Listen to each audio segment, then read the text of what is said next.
بسم اللہ الرحمن الرحیم۔ نبی پاک صلی اللہ علیہ وسلم سے عرض کی گئی، یا رسول اللہ صلی اللہ علیہ وسلم، اللہ پاک کہاں ہے؟ زمین میں ہے یا آسمان میں؟ آپ صلی اللہ علیہ وسلم نے فرمایا، اہل ایمان کے دلوں میں ہے۔ آخری نبی صلی اللہ علیہ وآلہ وسلم نے ارشاد فرمایا، ابو بکر سن لو، میری امت میں سے پہلے تم جنت میں داخل ہوگے۔ نبی کریم صلی اللہ علیہ وآلہ وسلم نے فرمایا، یقیناً سب سے بڑی گناہوں میں سے یہ ہے کہ کوئی شخص اپنے والدین پر لعنت بھیجے۔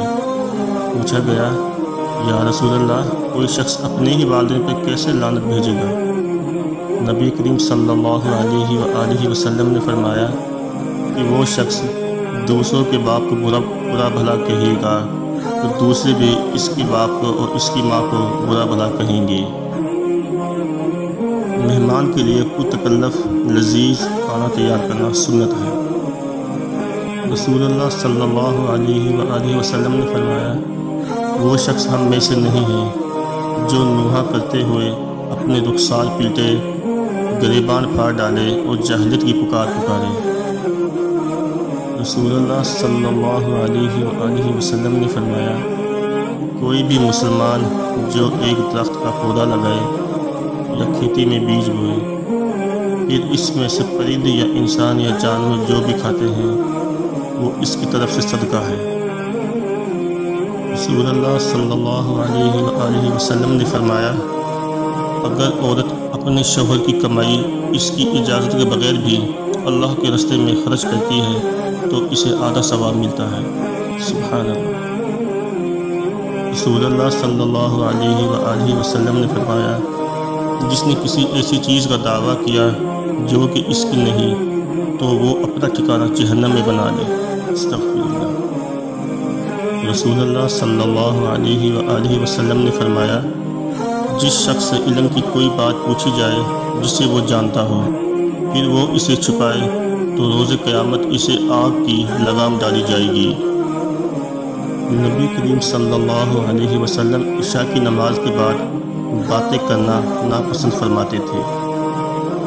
رسول اللہ صلی اللہ علیہ وسلم نے ارشاد فرمایا، میں نے جنت میں دیکھا کثرت سے وہ لوگ ہیں جو دنیا میں فقیر تھے۔ حضور نبی اکرم صلی اللہ علیہ وآلہ وسلم نے فرمایا، ایمان دل سے پہچاننے، زبان سے اقرار کرنے اور ارکان پر عمل کرنے کا نام ہے۔ جو لوگ کہتے ہیں کہ نیکی کا زمانہ نہیں رہا، وہ دراصل انسانوں سے نیکی کا صلہ چاہتے ہیں، اور جو لوگ اللہ کی رضا کے لیے بے لوث ہو کر نیکی کرتے ہیں، ان کے لیے ہر زمانہ نیکی کا زمانہ ہے۔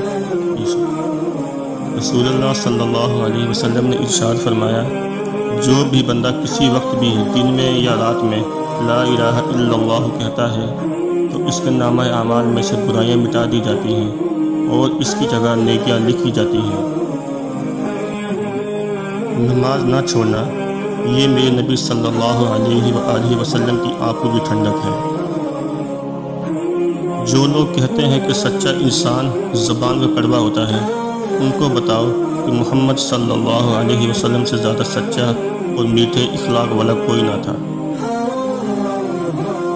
رسول اللہ صلی اللہ علیہ وسلم نے ارشاد فرمایا، اللہ کو سب سے زیادہ پسندیدہ کام مسلمان کو خوش کرنا ہے۔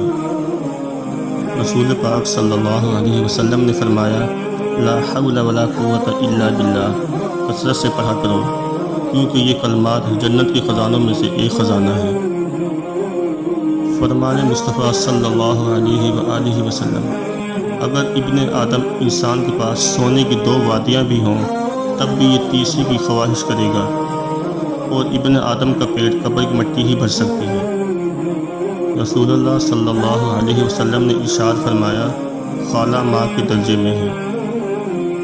نبی کریم صلی اللہ علیہ وسلم نے ارشاد فرمایا، جو شخص کسی کو بدنام کرنے کے لیے اس میں ایسی برائی بیان کرے جو اس میں نہ ہو تو اللہ تعالیٰ اسے دوزخ کی آگ میں قید رکھیں گے یہاں تک کہ وہ اس برائی کو ثابت کر دے۔ وہ ثابت نہیں کر سکے۔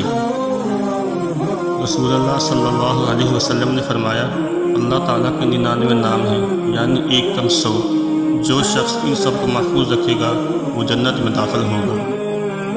بے شک رسول اللہ صلی اللہ علیہ وسلم نے فرمایا، جہنم سے بچو، اگرچہ کھجور کا ایک ٹکڑا دے کر ہی صحیح، مگر ضرور صدقہ کر کے دوزخ کی آگ سے بچنے کی کوشش کرو۔ ایک بزرگ سے پوچھا گیا کہ جنت کے متعلق ہمیں کچھ ایسا بتاؤ جس سے ہمارے شوق میں اضافہ ہو۔ فرمایا کہ اس میں حضور صلی اللہ علیہ وسلم ہوں گے۔ رسول اللہ صلی اللہ علیہ وسلم نے فرمایا، صرف 3 جگہ پر جھوٹ جائز اور حلال ہے۔ ایک یہ کہ آدمی اپنی بیوی سے بات کرے تاکہ اس کو راضی کر لے، دوسرا جنگ میں جھوٹ بولنا، تیسرا لوگوں کے درمیان صلح کرانے کے لیے جھوٹ بولنا۔ حضرت عائشہ رضی اللہ تعالیٰ عنہا سے روایت ہے، نبی کریم صلی اللہ علیہ وسلم نے ارشاد فرمایا، 3 چیزوں کی طرف دیکھنا عبادت ہے، ماں باپ کے چہرے کی طرف، قرآن کی طرف اور سمندر کی طرف۔